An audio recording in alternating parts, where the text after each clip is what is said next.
Um, okay. Good afternoon. My name is Brother John-Richard, and I am living with Lewy body dementia. Tell you just a little bit about myself. Earliest symptoms that I can share is that I had REM sleep behavior disorder as early as 2007. I experienced synscope and orthostatic hypertension in 2011. Attention-related issues, 2013, which they then tried to say was attention deficit disorder, with no symptoms of attention deficit disorder in my history whatsoever. The expressive receptive learning disorder was identified also that year.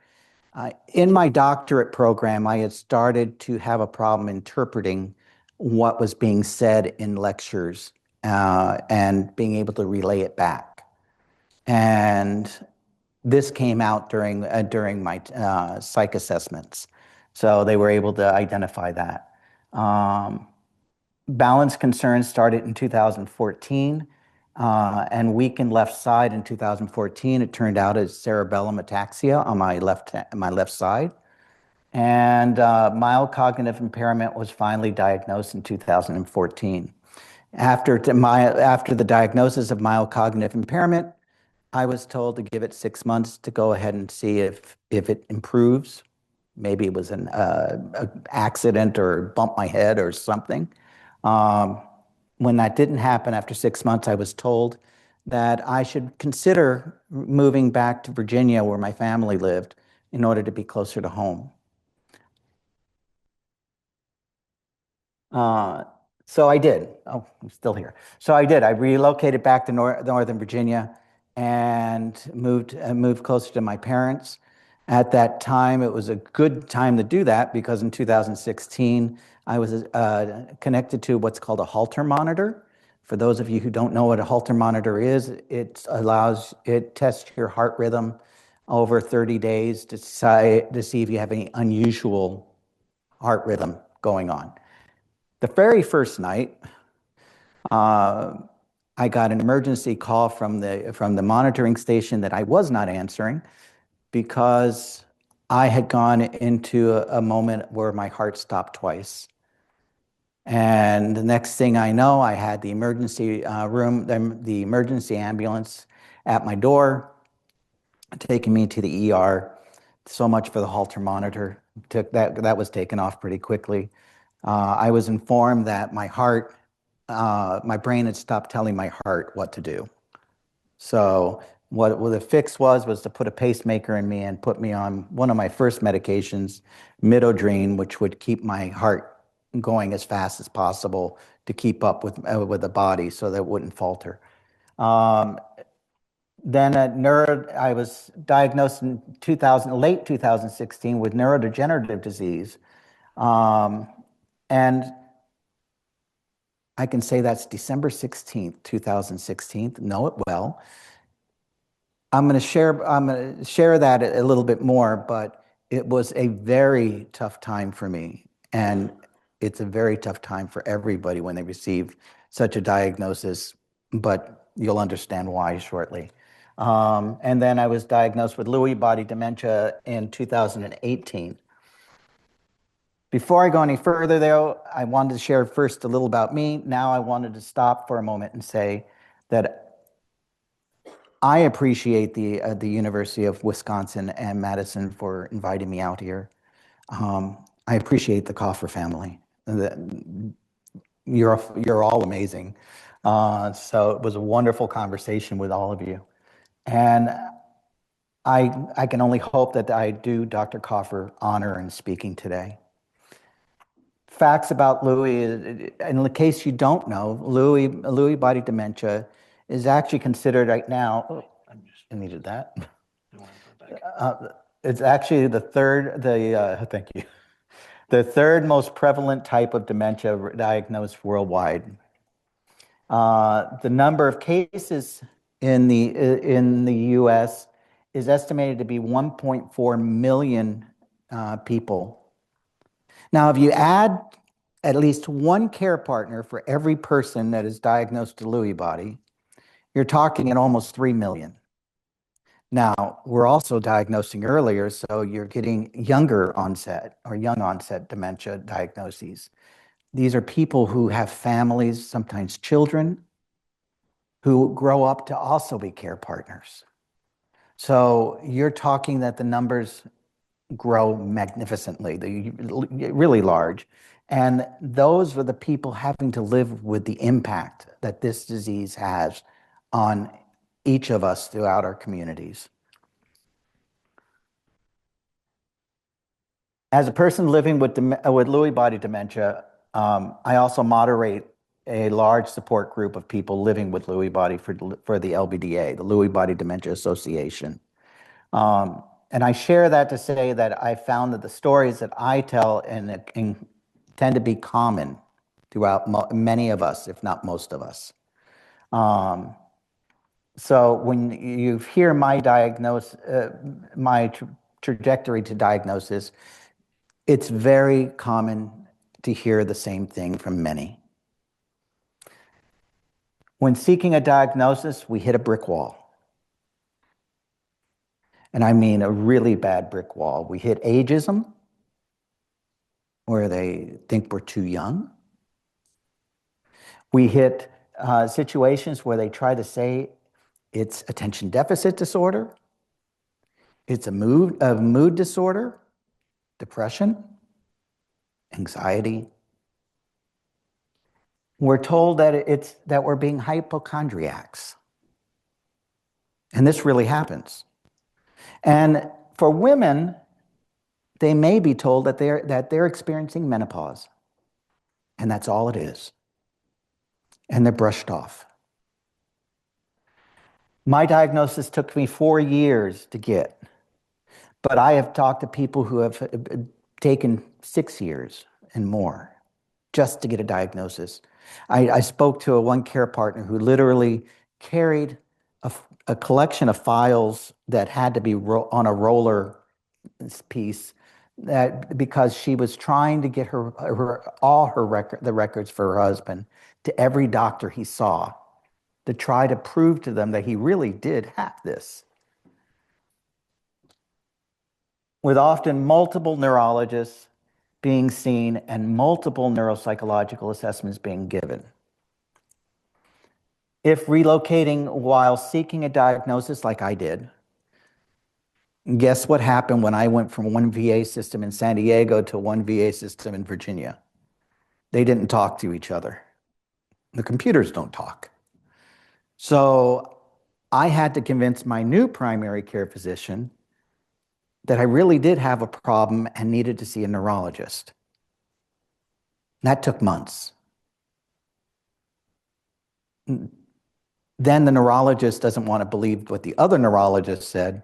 So now we've got a whole issue with that neurologist now wants to start everything all over again. Every single test. This is a common trajectory for all of us who start out. And I saw a friend of mine nodding her head and agreeing with a lot of this because we hear it. We hear it all the time in our chat and our support groups. Once a diagnosis is received, we are brought into the office, or in some instances, asked to join a telehealth call with our specialists. And I'll get to that in a moment. In a 30-minute visit, let's say they're told that they have a neurodegenerative disease, that their life expectancy may be 2 to 10 years, and told nothing can be done. They're told to get their affairs in order. Now, I don't know about you, but if I were told all of that, and I was, I'd be pretty scared. Knew one person in our support group who actually started giving away her belongings because she thought she was going to be dying in less than 2 years. She was certain of it. Then, to kick it off, they say, come back in 6 to 12 months and we'll talk further. And they walk away. For me, it was literally a VA clinic that I drove up to, and I was put into a white room with a computer, and I was told, hold on, your doctor will be with you in a moment. The doctor came up on a telehealth screen and informed me of these very steps, these very things. And then without even asking if I had any other questions or concerns, he simply hung up the call. I was left standing there. I felt isolated. I felt shock, bewilderment, distress. To be honest, I went into a mode of feeling very suicidal for several weeks, if not months. This is the message that most of us are getting from the very moment of diagnosis. The one thing I point out here, and I'll make it point it out without reading the whole thing, is that we walk in and we might have some depression, anxiety, apathy, agitation, any of the above. But how much of that is increased by the way we were given that diagnosis? Is the mood change from the illness, or is it from the behavior that we were given by the doctor? And as I put in the red box here, I strongly believe that a person who is left depressed and anxious from the moment they leave a doctor's office after diagnosis, who believes that they have only 2 to 8 years of life remaining, and whose loved ones, out of an utter place of love, restricts them from being able to do, speak, live their lives because they don't know, they haven't been taught any better, will die sooner and faster than someone who walks out of a doctor's office with hope and continuing to thrive to the best of their ability with the support of their friends and loved ones.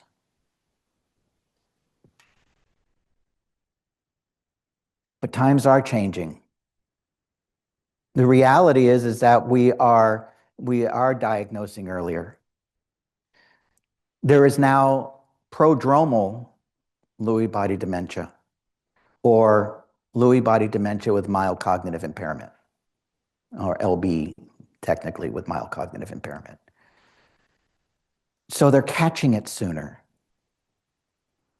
It has its pluses and its minuses. Being diagnosed earlier means there is a potential for people to live longer, and that's a plus. I know people who have lived 13, 15, 20 years with Lewy body. It is possible. It also has a down point. I lost a friend who had Lewy body because his doctors insisted on changing his diagnosis back and forth, because he'd go with one doctor say you have Lewy, and the next doctor would say, no, you don't. He was 34, had a child, lost his job, fighting to get disability, Social Security, and he thought his only way out was to take his life. So those are the down points. The fact is that as we get diagnosed earlier, we deal with the ageism. As we get diagnosed earlier, we suddenly are left with, in my case, I'm working on my doctorate. What do I do now? And my school actually terminated my doctorate.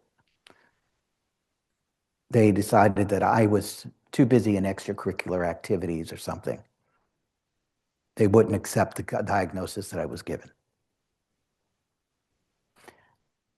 There's also the possibility that with people who are diagnosed earlier may still be working. Their families may demand that income to support them. They can't go with a single person income, or they are the only person bringing in an income. And that means that if their boss finds out, they're out of a job. Many jobs try to actually, and again, hearing this with others, many jobs have tried to actually say, well, you weren't performing up to your optimum, so we're letting you go. They do that because they can avoid the long-term disability, but it leaves the person stranded. So people hide their diagnosis. They don't want people to know. They also have to hide it from the insurance companies, because the minute the insurance companies find out, they can't get any more insurance. I would love to go back and get long-term care insurance. What a relief that one would be for me. The quality of healthy living has to become the greater importance for the entire care team. This is important at saying we've got to change the way the care team treats the person living with Lewy body or living with any dementia.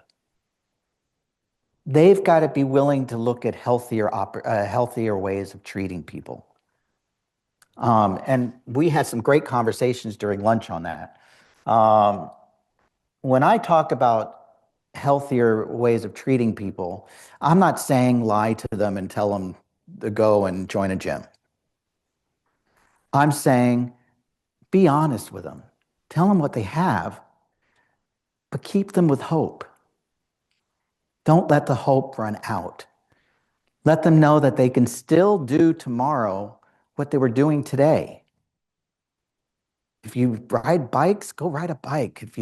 If you like to hike, go out and hike. If you've been putting off a vacation, well, maybe it's time to start thinking about those vacations and doing them. But by the doctor giving that kind of hope, they change the entire narrative. They change the stigma of I'm dying into a message of I'm living today. Sure, I'm going to get worse over time, but I'm living today. That's what I have. A care team, when a doctor starts to change their thinking, I highly encourage, if any of you are doctors or know doctors, navigators.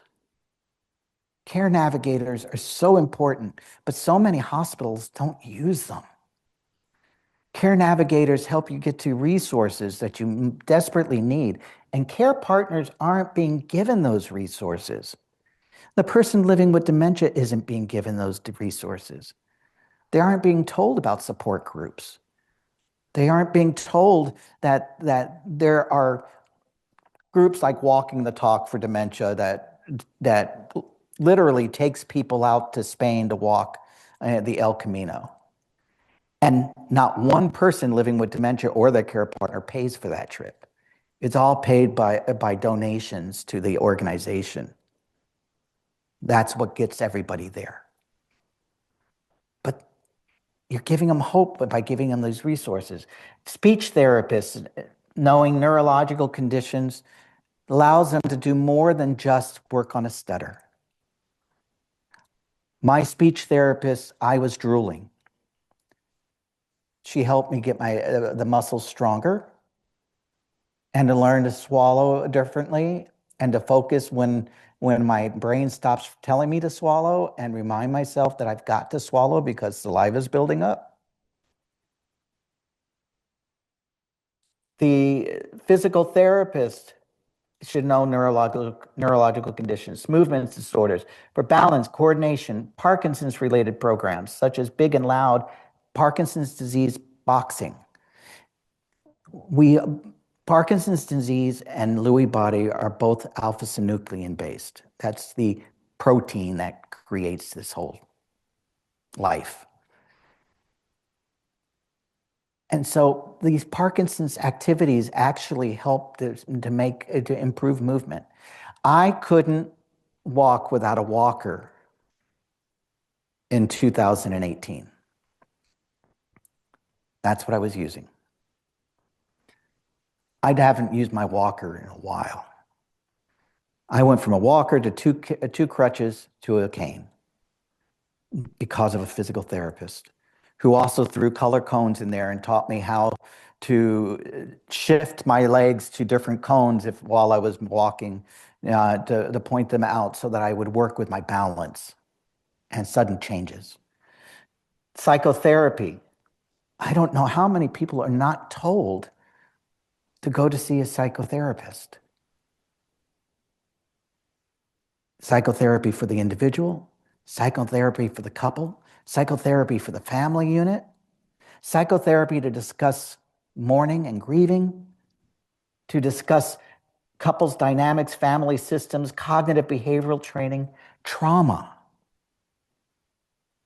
And it's never stopping because that helps to improve the relationship that's going on here. That care partner and that person living with dementia, living with Lewy body, have got a big roller coaster coming their way. And I've seen too many care partners walk out of a relationship because they just couldn't do it. But if they've got the counseling, they've got the support, they don't have to sit there, and I'm skipping all over my slides, but they don't have to sit there and worry about, what's going on. I feel like I'm starting to hate my spouse because they're constantly blowing up at me and I don't understand why. They actually can talk with somebody who can help guide them through this. And it saddens me to hear care partners talk about that they feel guilty for how they're feeling toward their spouse. They're feeling guilty that they don't sleep in the same bed. They're feeling guilty that they're constantly fighting, especially when the sun goes down at night. They're feeling guilty when that person has an outburst in the middle of a store and they just don't know how to react. We don't need so much to be told what we cannot do. Stigma is strongly embedded here and needs to change. The can'ts have to go away. We need to talk about the cans. What can you do? I am getting a trike from the VA. And I've already ridden one of the trikes that they've lent me, and I've done 5-mile bicycle rides on the trike. It's amazing. I'm so excited. I can't wait to get my own. The VA is paying for that. There are programs to help with that.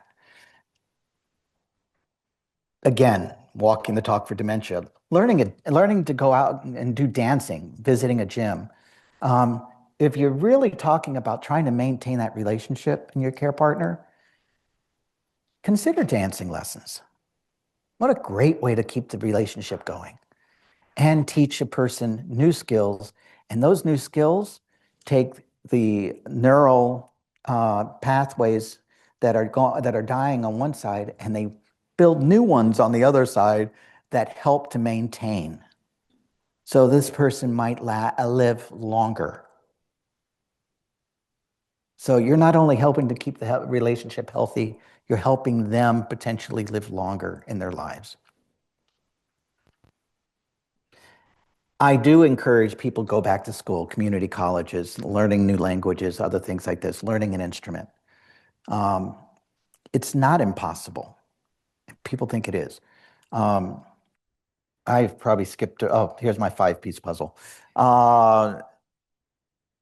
As you're all glancing at the notes, I was given at one of my last assessments, and that's when I said I give up on these psychological assessments. She knew I'd been given them multiple times. I had actually gone to school to learn how to give them to other people. So she gave me her own set of assessments, including a 5-piece puzzle that made some kind of bird, and said, put this together. And when I did, she said, you don't have Lewy body. You couldn't have Lewy body. You wouldn't be able to do this if you did. Are you kidding me? I have a friend, Deborah, who actually does thousands of pieces of puzzles, and she loves it. And she'll do it until she can't. And that's the trick. She continues to do it until she can't. And so don't assume we can't. I know people who, the drawing the clock and the assessment, I know people who learned how to draw, paint, you name it, after they got diagnosed and have become very good at it until a time where their brain finally said, I'm done with this one. And then went to learn something else.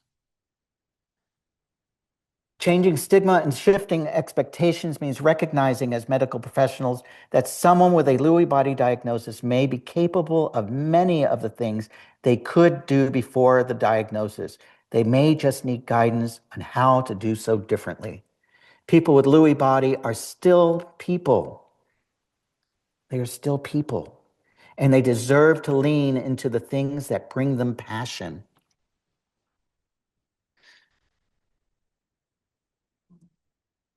Living with Lewy as a loved one, I live in a home with brain change. We're all going through brain change at home. Father's 83, my mother's 81. It's happening. It's hard. And again, there's that feeling of exhaustion. But we're learning to work together. We're trying to find new ways of keeping the things going that worked. This last week, I pulled out my mother's recipe book and I said, Mom, you've been struggling with recipes. Let's go through and make some of the recipes you made when we were children. And we've been picking out a different recipe and making it together. And the joy in her face is worth every moment. I highly recommend, again, that people who are going to be caregivers, care partners, in my case is the term I use, join a support group. Angela will talk about that herself, I believe, but LBDA does living with Lewy support groups for people living with Lewy. They have a newly diagnosed living with Lewy group. They have a care partners only group, and so many others are out there, but choose them carefully. There's a difference between the group that all they do is whine and complain and the one that lifts you up and tells you you can continue to do this. If it's the first one doesn't work for you, find another. If that doesn't work, make another.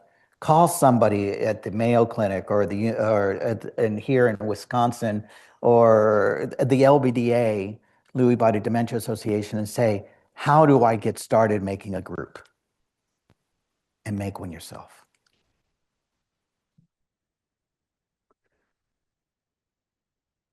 It is not too late to change old thinking into something empowering. Support yourself and your loved one. Advocate. Advocate. Such an important word. I don't mean stand up here and do a speech. When you're sitting in front of your doctor, advocate for your health. When you're sitting there with your spouse, advocate for theirs. Advocate for both the care partner and the person living with a Lewy body. And then if you want to, go ahead and advocate by talking to people and writing books and doing all the other stuff. But advocate. I began to understand how expansive research was through LBDA and how important my role is for the next generation. So if you're dealing with somebody with Lewy body, let them know to check into research. And don't allow people to say you don't qualify and they discourage you. I was really discouraged. I have a pacemaker and now I don't qualify for a bunch. I'm under the age of 65. I don't qualify for a bunch. And it took time for me to learn that there are ways to do research and surveys and group discussions and just so many other avenues for research. Get involved in any one of them. Right now, a really big one is the DNA research to see what genes are potentially causing Lewy body dementia. I found something to lean into greater than myself. And I say that because not to say religion works, but to say spirituality of some sort, whether you lean into those giant trees in your backyard and there you go, oh my gosh, I couldn't create that if I tried. Lean into something and believe in it. That was what I had to do to get out of my suicidality, by the way. I called an Episcopal church and I said, I need someone to talk to. I need it now. And that definitely changed my life. If today my body says no, and we talked about this earlier with a couple of people, if my body says no today, I stop, I rest, and I'm okay with that. And I get more of those now than I used to. And I know I'm going to get more as I go. And that's okay.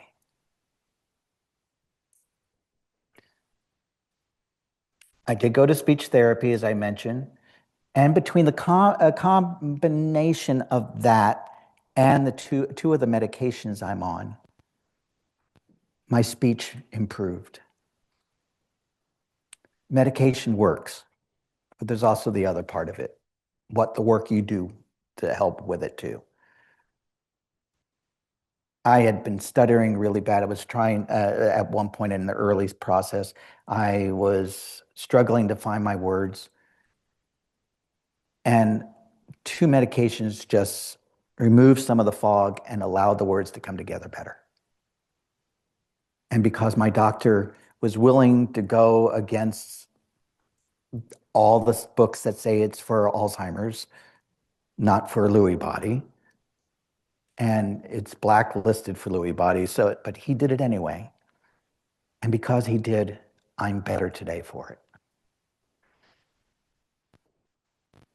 Through physical therapy, I told you, I changed. My whole world changed.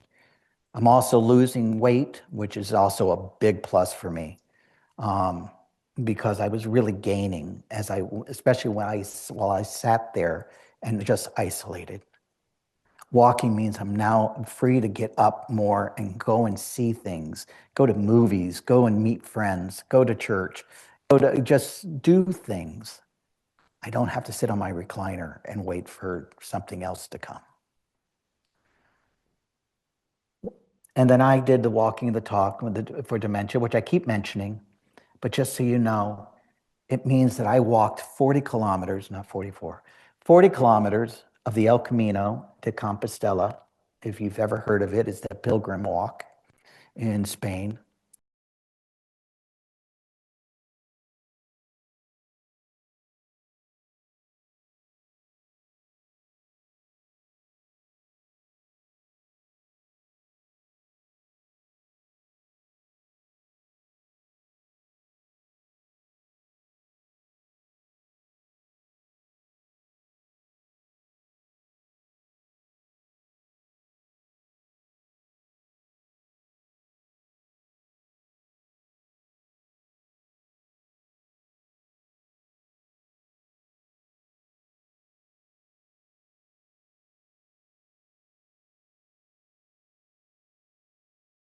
Who will be up in a minute. Michelle has been video recording me and seeing my story for years now. And this is one of the things she put together. Sorry. That's okay. This is Lewy body's. This is Lewy body awareness month, and so this video was for the Lewy body awareness month. Now we're ready. Is it worth it for me to go through all of these different challenges in order to advocate? And for me, the answer is an absolute yes. I'm leaning onto whether or not to wear the tie with the suit today. I think you should wear the tie. My name is Brother John-Richard. I am living with Lewy body dementia, and I've often been asked, what does it mean to advocate? With Lewy body, it affects everything. It is truly, truly a whole brain disease. In all advocacy work, which was very true with the Mayo Clinic, and when Angela called me and asked me to be the keynote speaker, the first thing that comes up is, who's doing my flight arrangements? Do I have somebody who's going to go with me, or do I have to arrange for somebody to get me there and somebody to pick me up? Do they have all my stuff? Do they know my name spelling? I have Lewy body. I'm a veteran. Who my parents are, they contact them with their phone number. Do they understand that I'm going to need a wheelchair? What am I taking with me? What do I wear? I have difficulty with fine motor. I can't button the sleeves. And then I've got to figure out, okay, my medications. And I take 29 different items for medication. This is the medications I'm on. You take all of these every day? Yes. For morning, then afternoon, then evening, then bedtime. That's just a start. I struggle to put on paper what I'm going to say. And now I've got to try to speak and type. Wait a minute, that's a sequence. And then I've got to time it. I'm living with a condition. I'm not defined by that condition. And that's a big change from where I originally came from, being told I had 2 to 8 years to live. So it's been an absolute growth time for me. And one of the best joys I get is being able to see how people living with Lewy body are growing from the information I share. My joy's also been talking to researchers and scientists and doctors, seeing them look past the labels of patient and diagnosis and see the whole person. For me, that makes it worth it. I am my own best advocate. I am a gay, Puerto Rican, disabled veteran who is living with dementia, and I'm proud.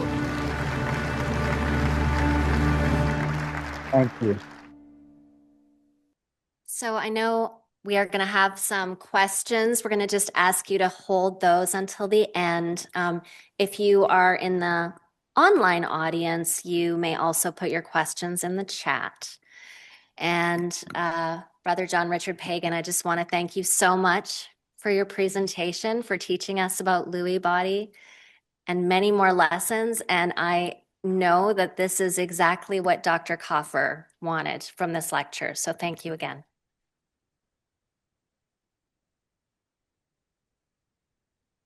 So it's my pleasure to now introduce our next featured speaker. Angela Lunde is an associate in neurology in the Alzheimer's Disease Research Center at Mayo Clinic in Rochester, Minnesota, where she leads the outreach and engagement and the care research division. She has worked in dementia care for nearly 20 years. She spent her career alongside people living with dementia and caregivers who have mentored her toward an empathetic understanding of their lived experience. Her research focuses on emotional and quality of life factors and on identifying the outcomes that matter most to those affected.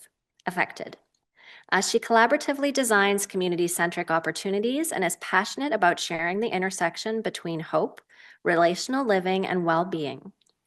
She is also the author of Day to Day, Living with Dementia, and co-author of the Mayo Clinic on Alzheimer's Disease and Other Dementias, Revised and Updated. So it's our honor to welcome Angela Lunde.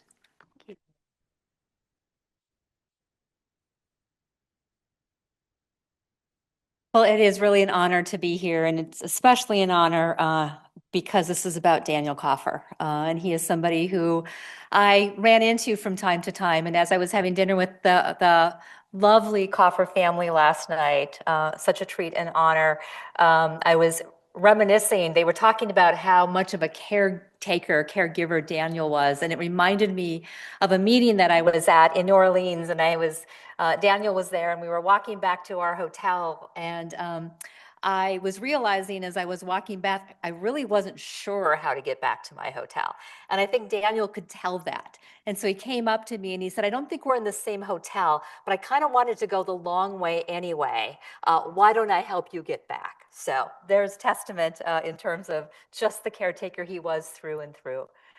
So I began my career at Mayo Clinic. Actually, it was 24 years ago. And I think sometimes people will say that they feel called to their work because it maybe fulfills some specific divine purpose for them or a profession that's calling them. And for me, I actually was not called to this work. In fact, when I first started, I didn't even know what dementia was.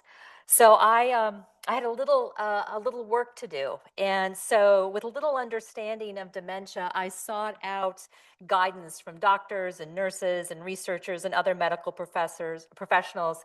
And they versed me in dementia pathology. I learned things like neurofibrillary tangles and amyloid plaque and alpha-synuclein. I began to hear words like decline and degeneration, deficits, progressive stages. I became keenly aware that neurology visits were often tallied in terms of lost points on a cognitive test. So in other words, dementia as a condition of loss was reinforced in my medical world. I also learned at the time of diagnosis, and you heard this from Brother John-Richard, that some patients and their families are told things like, get your affairs in order, think about retiring, plan to give up driving or plan to give up other things. And I know and recognize that much of this advice is well-intended, but I also learned very quickly that seeing dementia solely as a condition of losses and that a diagnosis immediately changes everything, disempowers, and brings up feelings of despair and hopelessness.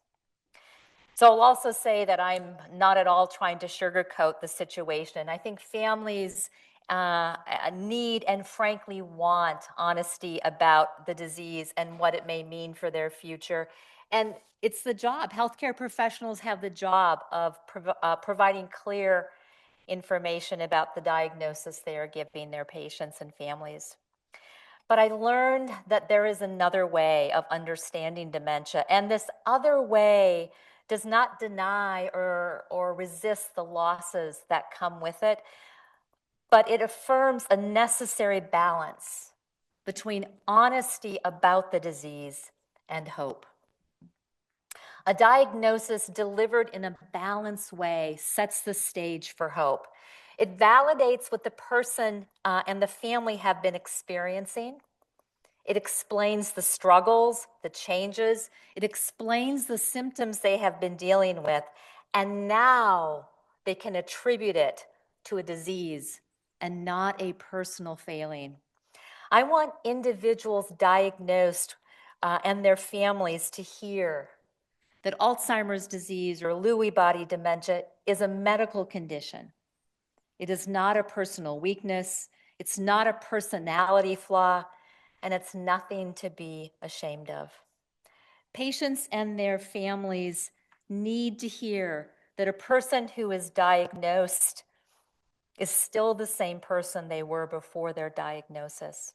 That dementia changes some things, but not everything, and not all at once.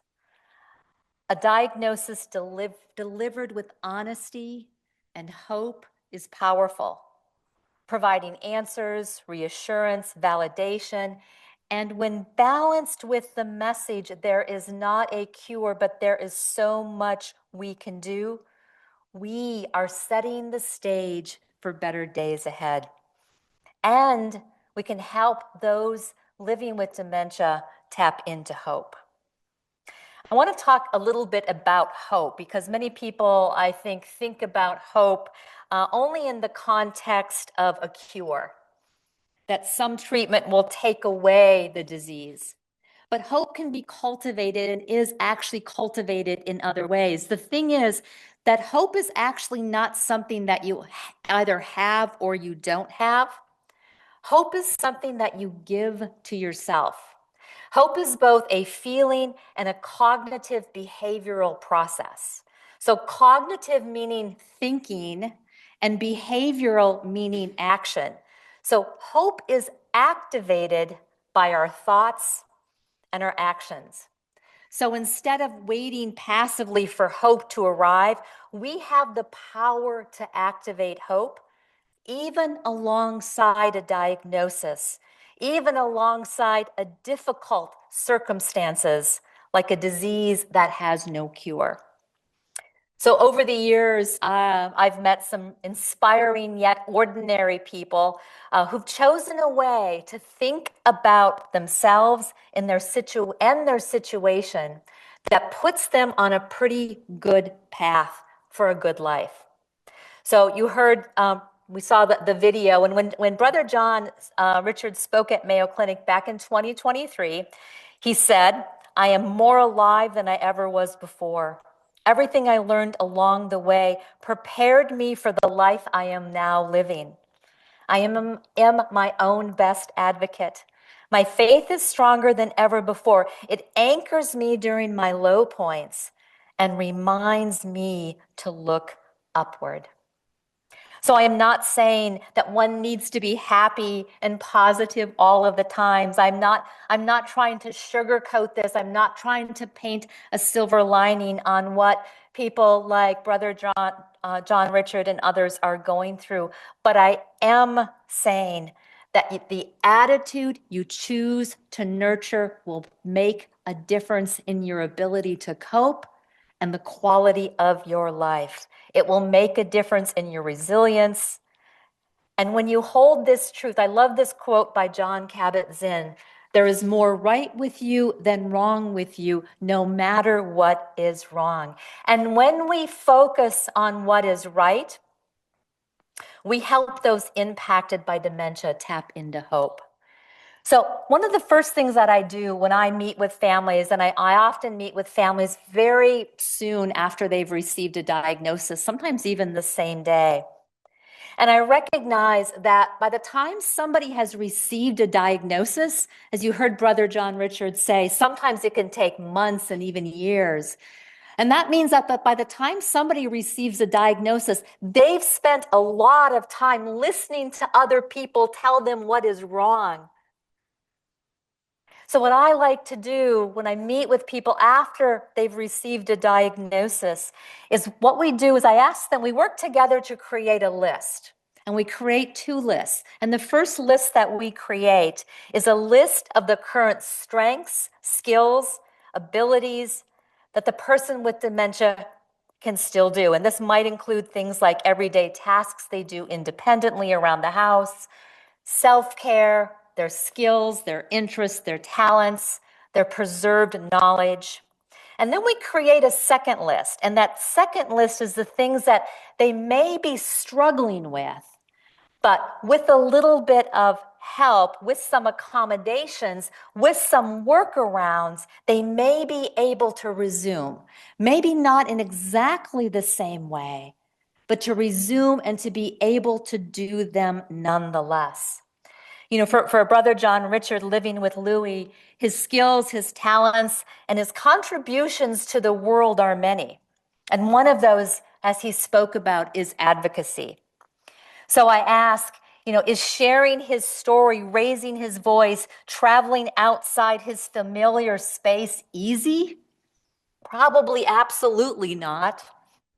Are there numerous accommodations he needs to make? Yes, we saw that in the video. Does he request assistance when he goes on the road to advocate? Probably some of the time. Is the way he prepares and delivers his speech different than maybe how it would have been done before Lewy? I think so. But the key takeaway here is when we focus on what somebody can do, when the focus is on can do, even alongside needing to provide some assistance, some accommodations, and some workaround, we are helping folks like Brother John-Richard and others cultivate a sense of agency, of self-worth, of purpose. These are the ingredients of hope. I want to mention another area of strength for people living with dementia, and that is implicit memory. So implicit memory is part of our long-term memory. It's our unconscious memory. When implicit memory, within implicit memory is something called procedural memory, which refers to our ability to have memory for overlearned skills and activities. It's our procedural memory is our memory for how to do things, the things we do automatically, like tying our shoes or brushing our teeth, riding a bike, driving a car, maybe playing piano or knitting or crocheting if that's something that you've done for a long time.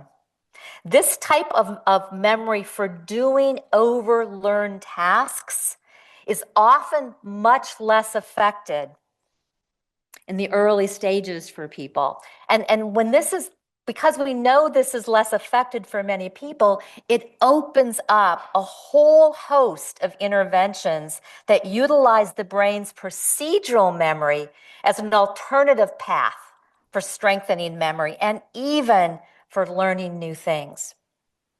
And then there's emotional memory. And emotional memory is another type of memory, much better, in fact, very well preserved in persons living with dementia. People with dementia feel deeply and maintain the ability to remember how something or someone makes them feel. And this is, so let's say that there was a dinner party last night. So I was out with the Kaufers last night, and we had a wonderful conversation. It was very rich. It was very robust. We had what felt like 3 hours of nonstop eating. And if I was sitting there, and if I were to ask somebody maybe with Alzheimer's disease or a related dementia to tell me a little bit about dinner last night, some people might even have said, "Oh, we had dinner last night." Others might say, I asked, "What did you have for dinner?" Or I might have asked, what were some of the topics of conversation? And for many people with dementia, they probably wouldn't have been able to remember many of the details about last night. But emotional memory is often well preserved. So they may very likely have said to me, "I don't remember what I ate or what we talked about, but I remember how I felt. It was really an enjoyable time." So I think this offers a really important lesson for all of us, for healthcare professionals, for friends, for family, and for community members.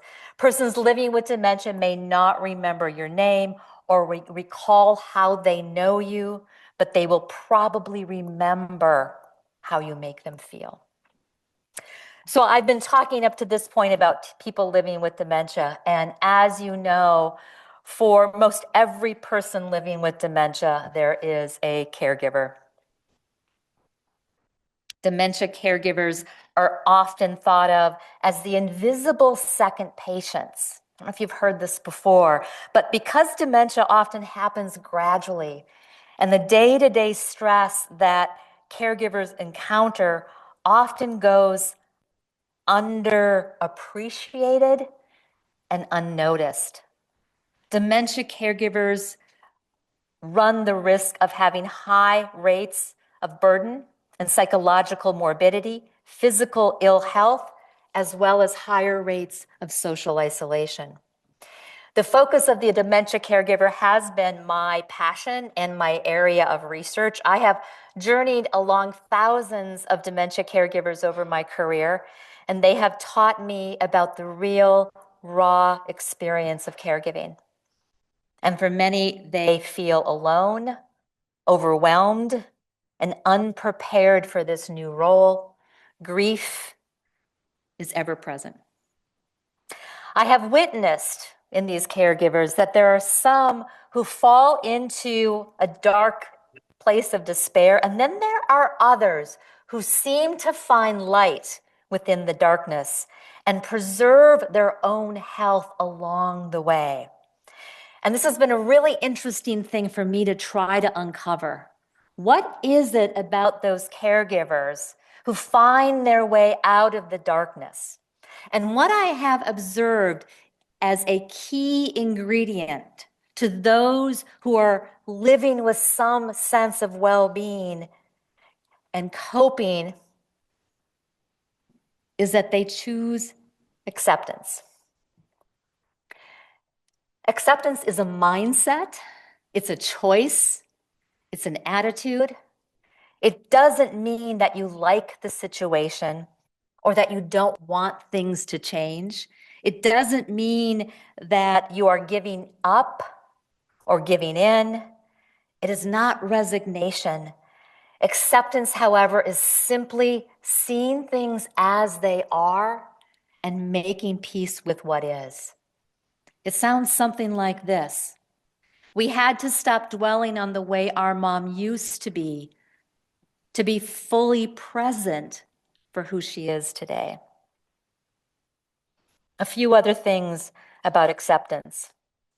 Acceptance also means being honest about what you can and cannot control, including saving your loved one, your ability to save your loved one from this disease. Acceptance means believing that good enough is good enough. Caregivers need to believe that they don't need to be some kind of superhero. They're not given a guidebook for this. There's no right or wrong answer. There's no 24/7 hotline that they can just call up at any time. But I've also learned that those caregivers who just allow good enough to be good enough have less stress. Those who seem to want to maintain a lot of control, who want to be the perfect caregiver, have higher stress than those who say to me, it's okay. Being C+ or C- is just fine. And third, and this is a big one, and if we had another hour, I would love to explore this, but think about this. Acceptance means choosing to let go of the need to be right. Choosing to let go of the need to be right in your interactions with your loved one who has dementia. I said earlier that medical professionals have helped me understand the medical view of this disease, but it has been the caregivers, it has been people living with dementia who have been my greatest teachers, mentors, and guides. And I have come to see through their teaching some very profound lessons in life and in living. I'd like to share 4 of them with you. You know, sometimes when I tell people that I've been doing this work for over 2 decades, they'll say, well, that must be so depressing. And the truth of the matter is I'm here 2 decades later because knowing persons living with dementia and their caregivers has enriched me and has impacted the quality of my life. There are so many lessons, but I want to just share 4 of them with you. For me, dementia has taught me presence. Many of us probably know that being more present is good for our emotional health. I've discovered that I am most present with people living with dementia. When I help Maggie prepare a meal or I help Hank plant flowers, it forces me to pause, to slow down, to listen with my eyes and ears. With Maggie and Hank, I am focused on the present, what we're doing in the moment. And then when I'm with Walter or Kathy, I know I must pay attention to my actions, the tone of my voice, and I have to pay attention to my body language. If I'm thinking of something that's worrying me, they pick up on it. They pick up on those negative emotions. Those living with dementia are acutely tuned into my nonverbal communication. And then there's Anna, and Anna's in the later stages of dementia. And when I am with her, I'm aware of my pace and my rhythm, and I try to match my pace and my rhythm with hers. I watch closely for clues coming from her as to what she might be trying to communicate to me through her expressions, her movements, sometimes her uttered words or behaviors. The way Anna feels and behaves is in sync with what she is engaged in in the moment and the quality of her interaction with me. The truth is, I think that Anna and Walter and Maggie and Hank and Kathy and others living with dementia may be more in the world than most. Each of them embodies the credo that life is in this moment. Being with them means being present. Dementia has taught me empathy. Empathy is feeling with. Empathy includes perspective taking. It means stepping into someone else's shoes and seeing the world from their perspective. Empathy is a practice. And this practice translates into also the ways that I have learned to interact with my friends and my family and my colleagues. And when it comes to dementia, I have come to think about dementia and all human relationships through the lens of empathy. And I want to share a couple of ways of thinking about dementia, a couple ways of reframing dementia that have not only they've been transformative for me, but they've also helped me to work with families and caregivers. Because by thinking about dementia in a different way, maybe than what how the medical models defines dementia, we can actually help improve relationships between families when dementia is present. So here they are. Dementia is a shift in the way a person experiences his or her world. This definition has been transformative for me. This is the empathy lens. Dementia is a shift in the way a person experiences his or her world. And empathy is understanding and believing that someone else's world is just as real as mine.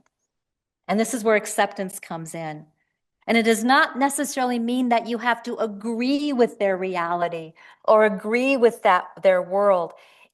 It just means that you are no longer resisting the reality of another person. When we do this, when I do this, things get better. Empathy as well is also probably for me the most impactful and powerful tool I have in supporting the needs of dementia caregivers. Empathy is asking, how are you? And then really listening. Because often we do not listen with the intent to understand. Often we listen with the intent to reply. A while back, I reached out to a caregiver who participates in our research center with her husband. He has frontal temporal dementia. And I asked her this question. I said, what do you need from me when you come to our center? What do you need from my team? What do you want us to know? And this is what she said, and I quote, "We are so lonely and isolated. This loneliness and isolation build up. When we come to the research center, we feel like we are in the company of people who get it. If we are unloading or venting, it is because we feel we are in a safe place to do that.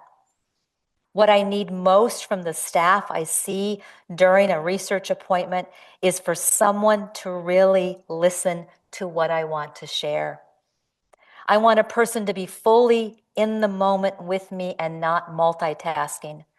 Most of the time, I am not looking for someone to solve any specific problem, give advice, or fix things. I just desperately need someone to acknowledge that life for me, for us, is really hard right now."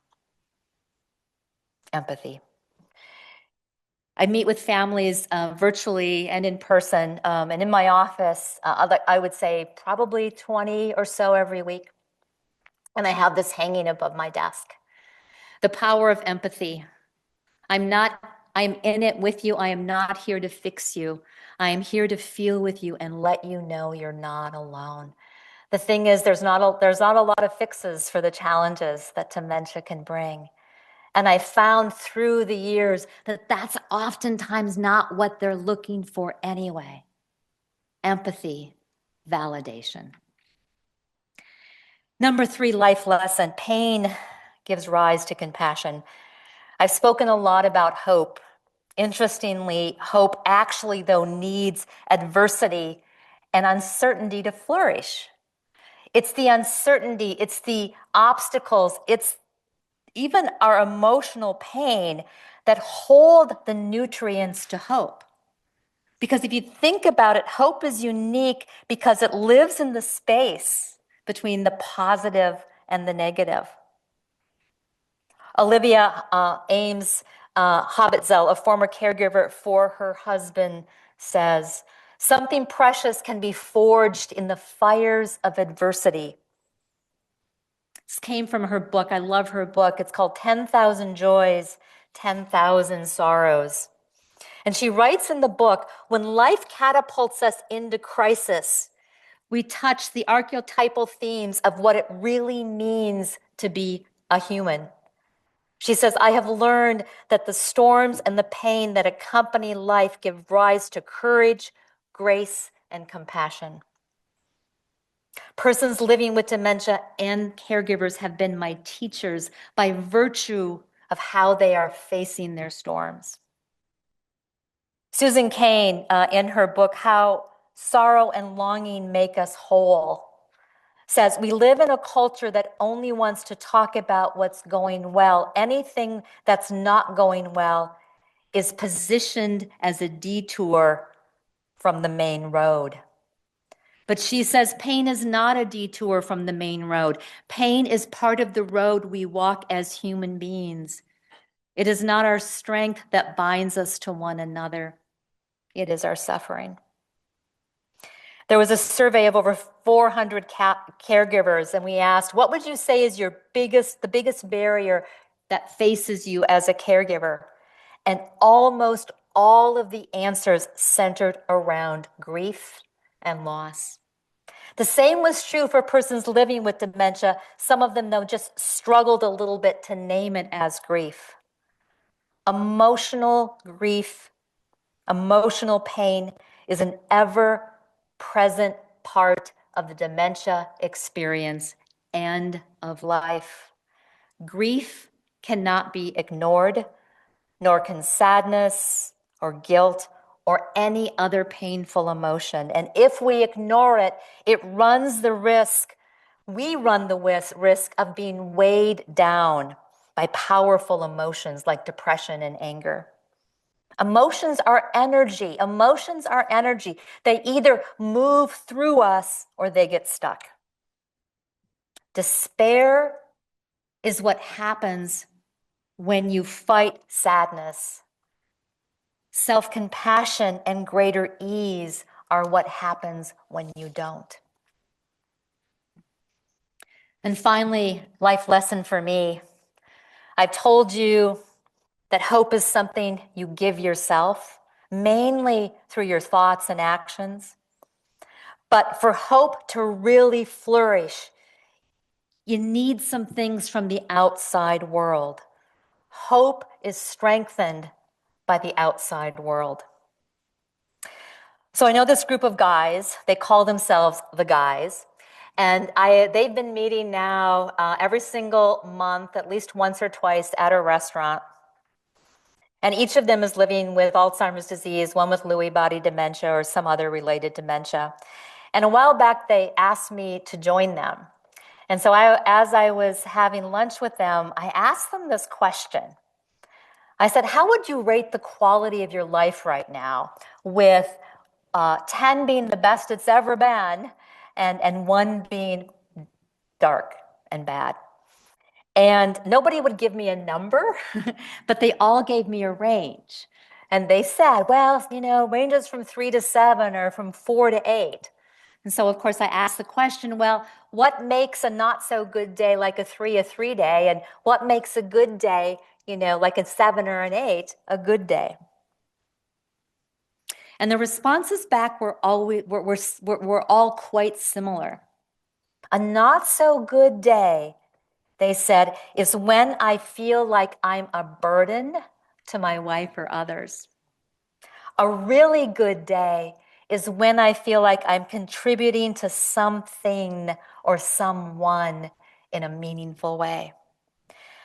I've heard from thousands of men and women over the years living with dementia who almost always tell me something similar, that what matters most is less about remembering what they had for dinner last night or the details of a conversation they had, and more about that feeling you get when you are treated with respect, when you have strong, supportive relationships, and when you have a sense of purpose that you are contributing in meaningful ways to others and to your community.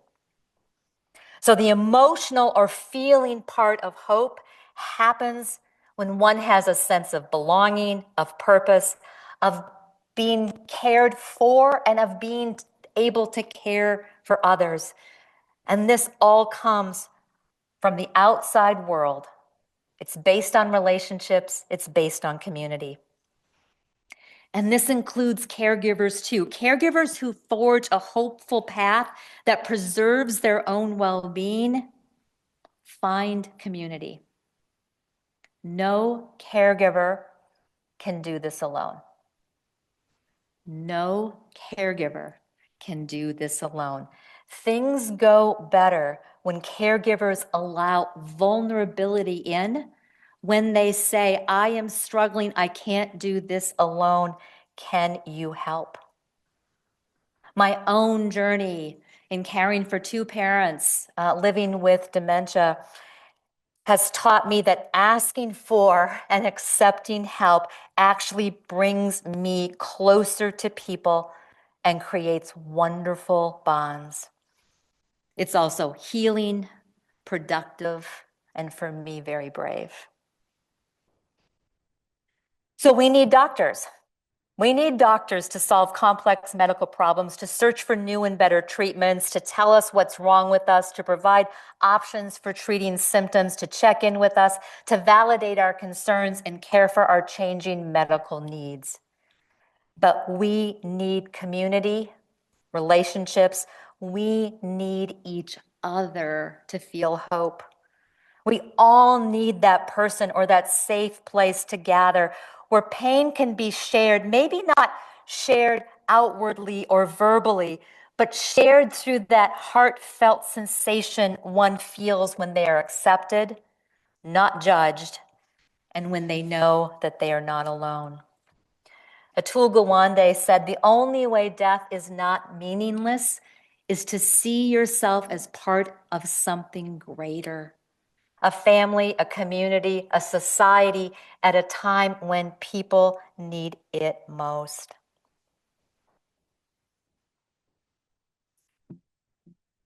Dr. Daniel Kaufer was part of a family, some of them with us today, David and Barbara and Nancy and Harvey. And Daniel was part of a community, a society. He spent his career with people at a time when they needed him the most. Daniel saw his patients as the valued human beings that they are.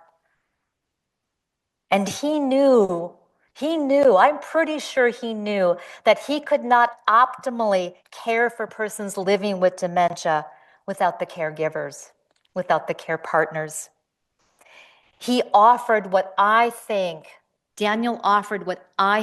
every person living with dementia, every caregiver, and every one of us needs: validation, empathy, a listening ear, and heart.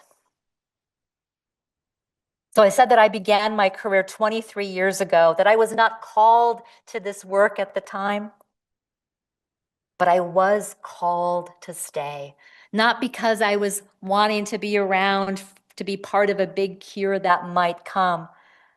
I stay because of how I have come to understand vulnerability, heartache, hope, and how I have come to understand a path to wholehearted living. And Daniel Kaufer resembled this. And I am so proud to be speaking and honored to be speaking on his behalf today. Thank you. Thank you so much for that presentation. We actually are going to open the floor now for a few questions. If you are we'd also like to invite Dr. Brother John-Richard up to the podium as well. And if you have questions in the audience, you can raise your hand. We will bring you a mic. And Cheryl, I'll ask for you to check the online chat for Zoom questions. Okay, we'll start in the back and then me. Thank you. Thank you so much to both of you for your presentations today. I'm Cindy Carlson, a geriatrician who works with patients at the VA and the memory clinic and then do clinical trials. I'm wondering, Angela, if you could just share, I was really struck by, again, trying to help patients, families, participants have a sense of purpose and not wanting to be a burden. Could you share some strategies? You know, a lot of our research team members and family members are here. How can we give that bit of hope to the participants and families and, you know, in brief kind of everyday interactions as far as that purpose and meaningfulness? I think that's really important. This question has come up to me by my own staff, right? Because one of the challenges we have, I think, in our practices, whether it's a clinical practice or a research practice, is the amount of time we have, right? And so I brought up this idea of empathic communication with the staff, and I got a lot of resistance for a variety of different reasons. But one is I just don't have time, and if I'm empathic, what if they cry? And I don't want them to feel bad. And so there's sort of a duality to this. And one of the things that I think is critical is the simple act of asking, how are you? And then really listening. But here's sometimes where it gets difficult, because as healthcare professionals, once we hear somebody's problem or we get a sense that they're in pain, we feel like it's our job to fix them. And one of the things that's been critical for me is truly recognizing that empathic communication isn't something like, oh, you know, that sounds really difficult, maybe you should go have a massage or join a support group. Empathic communication is saying to them, oh gosh, that must be really hard for you right now. The second thing I would say is, especially in a clinical setting or a research setting, right, the focus is so much on what's wrong. And it does become a self-fulfilling prophecy. And I think so when I have opportunities to point out to patients things about them that are going well, things about them that I like, things about them that are preserved, and it can be just something really subtle, like you have a really great sense of humor. I really can tell how compassionate you are. You're a really good partner to your wife. I can tell you're a great grandfather. So find those opportunities to validate them as a human being in the simple things of life, because I'll tell you, they're hearing a lot about what's wrong with them and not much about the things that are important to them that make them true human beings.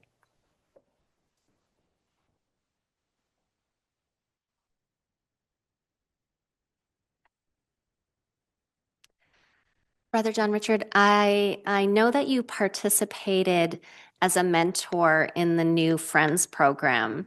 I'm wondering if you could tell us a little bit about that experience. Okay. Am I on? Yes, you're on. Okay. Wow. I enjoyed the opportunity to work with a couple of students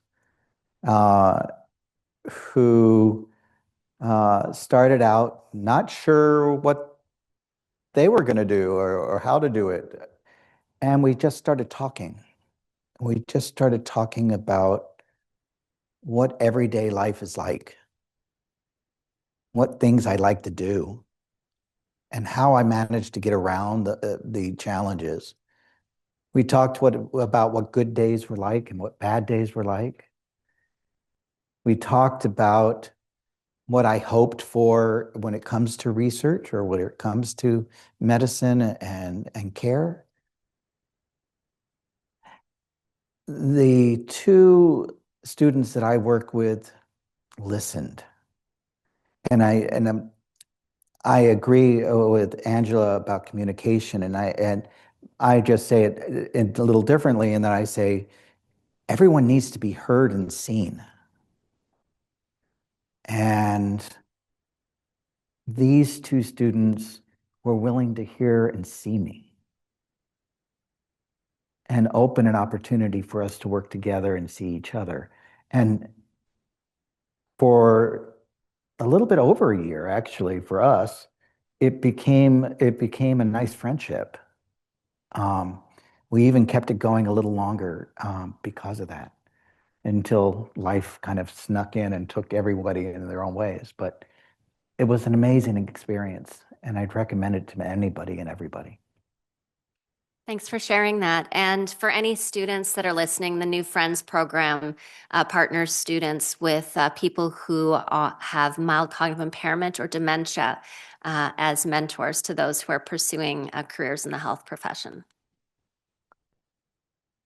Other questions? Okay. Lots and lots of linguistic dexterity in your presentation. And actually, I'm an English teacher. yeah, right. I'll And take that as a compliment. yeah, very much so. And actually, your presentation taught me a distinction that I had not really made before, and made me recognize I was tone deaf, because when I talked about Dan introducing him, I said he was a caretaker. You actively resisted that term and said caregiver. And I think I know what you were about, because caretaking means avoiding harm, just sort of passively maintenance. And it sort of kind of assumes that medical model where something's wrong, we're going to make sure that they don't do further harm. It has nothing to do with all the things that you built into caregiving, which is much more active pursuit into the world of the person affected. And so I really learned that these are not synonymous terms. So I am really glad. I thank you for educating me on two terms that really are very non-synonymous. I appreciate that. I'm glad that you picked up on that. I didn't actually have to correct you, because I mean, and again, nomenclature is a big deal, and it's a big deal in my world because it really does set a tone in it. And it's actually, when I think of caretaker, I think of like somebody who comes, that like owns a rental property or something like that, right? But I think of I use the word caregiver and I use the word care partner, and I actually use them intentionally in different ways. And that is, when I think of care partner, I'm usually using that term when I see a relationship, a dyad, with somebody who has dementia and the person who's supporting them in a very reciprocal role. And as I've known Brother John-Richard and his mom, there's been a lot of give and take in that reciprocal relationship. But dementia progresses. And over time, it sort of moves away from a reciprocal give and take when the caregiver is actually having to give a lot more. But it's giving in a way that I think is honoring what people need most. And that is these human, emotional, and social needs, the need to feel respected, the need for choice and control, the need to have self-worth, those sorts of things. So yeah, thank you for picking up on that. Thank you for adding to the dictionary. Question over here. JR.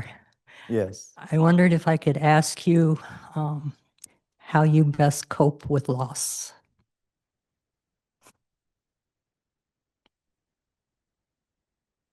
Well, we've talked about this a lot. Deborah and I are friends from other groups. And I cope with loss by allowing myself to feel that loss. Grief is not something you can avoid. It's real. It's not a one and done thing. It's going to continue to come in and out and back in and out. And as you lose parts of yourself, parts perhaps of relationships, there's a pain. And it has to be faced with courage, but it has to be faced and felt. There may be times of tears. There may be times of screaming and anger.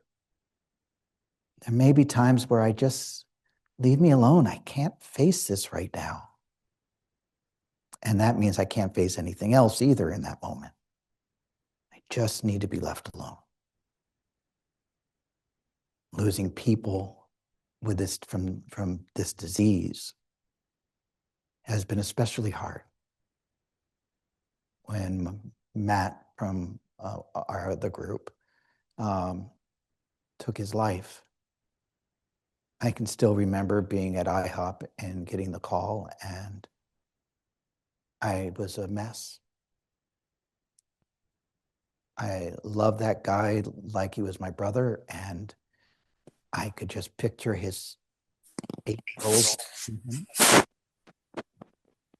and the fear and loss he was going through that I'm going to go through. It was so unbearable. And I had to accept it. I didn't have to stay in it. I had to allow myself the time to grieve it and to let it go when it was time to let go.